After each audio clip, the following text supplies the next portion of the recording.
Hi, so this video is about environmental awareness and a movie review about three movies depicting environmental awareness. And the three movies are Before the Flood, Anthropocene, The Human Epoch, and Ice in the Sky. So the themes of these movies are about global climate change, how humans have impacted the planet, and global warming featuring the Antarctic or the continent Antarctica. So we start with the first movie, Before the Flood, which features Leonardo DiCaprio, my favorite actor, and this is the most unforgettable scene in the movie, which when he was a child, he saw this painting about called the Garden of Earthly Delights, which what I'm showing you, and it was made in the 1500s, and it has three phases. As you can see in the left side, it has the story of the Bible, story of Adam and Eve, and when you move in the middle and third, you can see the sins, how humans have become overpopulated, and uh, the third phase is about how the paradise, the Garden of Eden, is destroyed, and that's my favorite scene in the movie. So we move to about Leonardo DiCaprio. So his influence is such that he can make a film containing interviews with the Pope, President Obama, and so on. He's a very wealthy man, owning an island of Belize, numerous homes around the world. He supports a lot of great projects. He's part of the 1%, you can say. He has the 11th largest yacht in the world, which costs over like $200 million, which has his own wine cellar and helicopter pad. That's a lot. He attracted a lot of criticisms when earlier this year, he flew from Keynes to New York by private jet to collect an environmental award.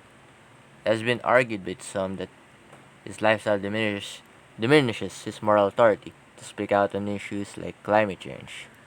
I don't want to criticize or put something on him, but in many ways, it's a great film, and I think he is a great ambassador for all of this.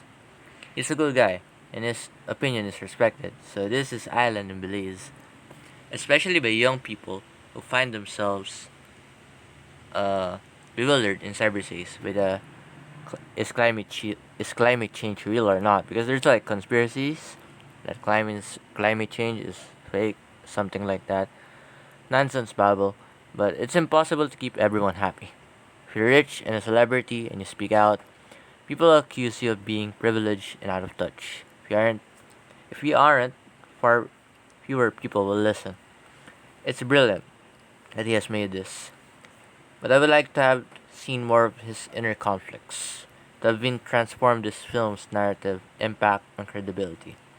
He knows the reality of climate change, yet he lives a 1% lifestyle. When he was on the plane to New York to pick up his environmental award, how did he justify it to himself? What did those internal conversations look like? Yet he drives electric cars, as you can see. He's with Elon Musk, uh, and has solar panels on his house, but nothing in this film, including his reaction during the interview in Delhi, mentions sacrifice. And ultimately, if we are to get through this, wealthier nations and wealthier people need to make sacrifices. We know from Oxfam that the world's wealthiest 10% generate half of global carbon emissions. There's a huge leadership to be shown here. This is a powerful, timely, and beautifully made film that will have a big impact. But it could have been so much more, I think. Gone so much deeper. Taken so many more risks. Been braver. But if we avoid the sacrifice bit, we skirt around the heart of the issue and around our own hearts too. So that's my review about uh, the first movie about Before the Flood. And I'm really flabbergasted by Leonardo DiCaprio. It was a really interesting film, and I want to show it to everybody. That's why I picked this film. So the second movie is about uh, Anthropocene, the human epoch. So, our planet is 4.5 billion years old, and our history is literally written in stone. Now, this history is being quickly rewritten. As our planet changes at an unprecedented rate, we learn that there have been five great extinctions, that we are now bang in the middle of the sixth one, meaning it's almost extinction time. Right now, the extinction rate is 10,000 higher than before Anthropocene epoch began, presumably just a few thousand years ago. Okay, and that's scary, right?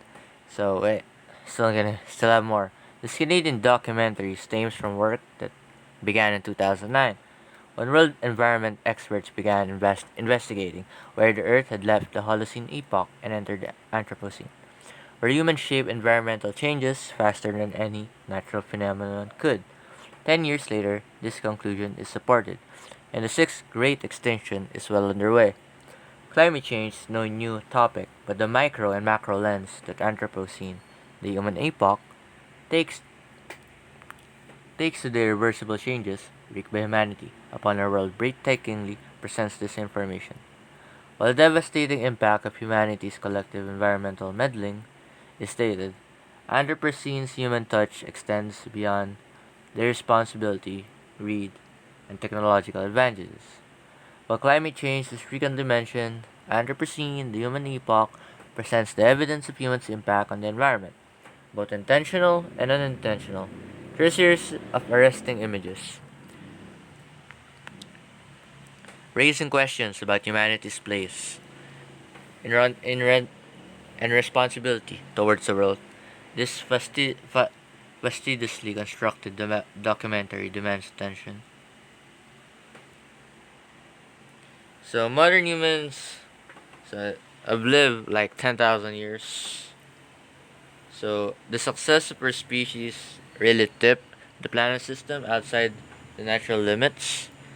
Since that's what happened, the human race could really face a great extinction soon, and we better be ready for it.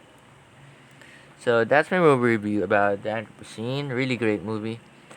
It showed really how the how the how humans affected na- Earth on a really global scale, and how detrimental this is, and how big of an issue is this.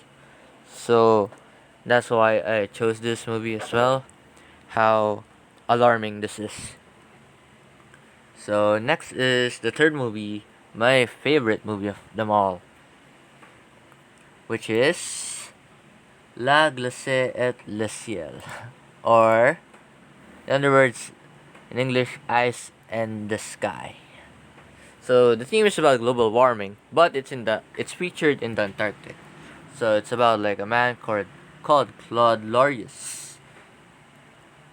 So wait, why is it spelling like this? The spelling of Claude Lorius is different from what I read the and I researched about him, and it's not like that, but it's okay. So it's a really beautiful documentary about this French glaciologist Claude Lorius that retells his incredible story of a 60-year career of studying the ice and snow of the Antarctic. I was amazed really by the footage in the video about the guys with snowy beards and duffel coats enduring the incredible hardships for the pursuit of scientific knowledge, for the advancement of our species, really. It inspired the hell out of me as an aspiring scientist myself.